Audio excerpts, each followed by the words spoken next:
Hello and welcome to my channel. I really hope the audio on this video is reasonably good because it's a little bit of a breeze here, but I chose this spot that is not quite as exposed. I want to weigh in on the protests that are going on back home in Canada where I'm from.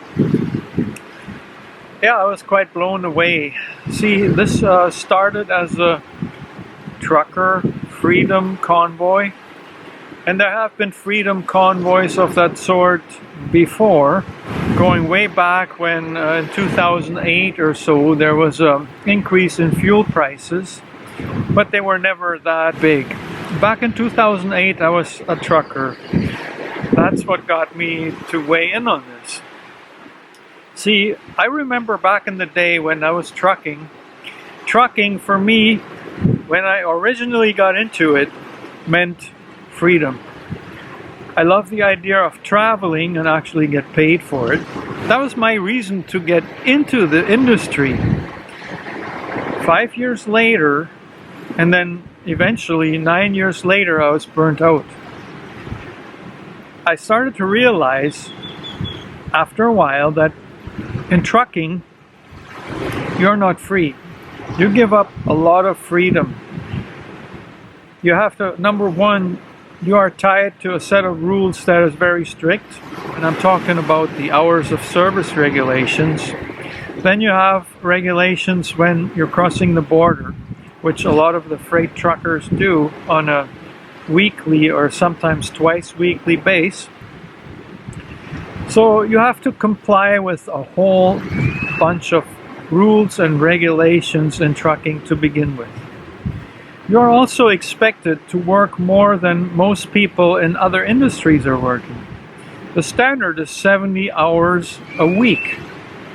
Now, you tell me, who does this? 70 hours a week and still expect quality work. Adding up all that, you're probably not paid all that good. I did all right in trucking, but I had a family back then. I had 2 daughters, still have them of course, but they were in their teenage years and I missed a lot of the time that I should have spent with them. I was out on the road. I ended up spending Christmases out on the road because some dispatcher perhaps didn't lie to me outright, but just promised something he couldn't deliver. Why am I saying all this?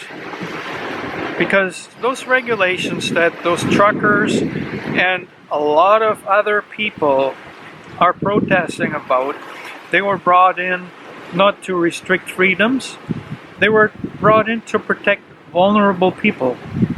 And I cannot sympathize with people who will not respect that.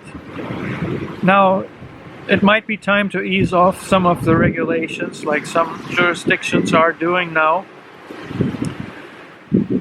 But you know, this is a worldwide thing. I'm talking to you from Mexico. Sure, there are no vaccine mandates here, but you will not get into a store or a restaurant without having your temperature checked and putting a mask on.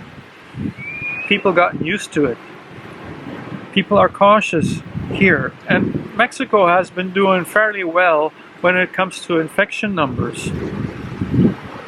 I heard 90% of truckers are fully vaccinated and they're moving on. Now there is a small percentage, possibly up to 10%, that do not want to get vaccinated. I don't want to make that call. Should you be vaccinated to go cross-border trucking? If it were my decision, I was still in trucking, I would be vaccinated, of course. Now, if you choose not to do that, you know, think about the risks. Tell me really if that's a bigger risk than a needle to the arm with a medication that has been well tested and is found to be safe and approved.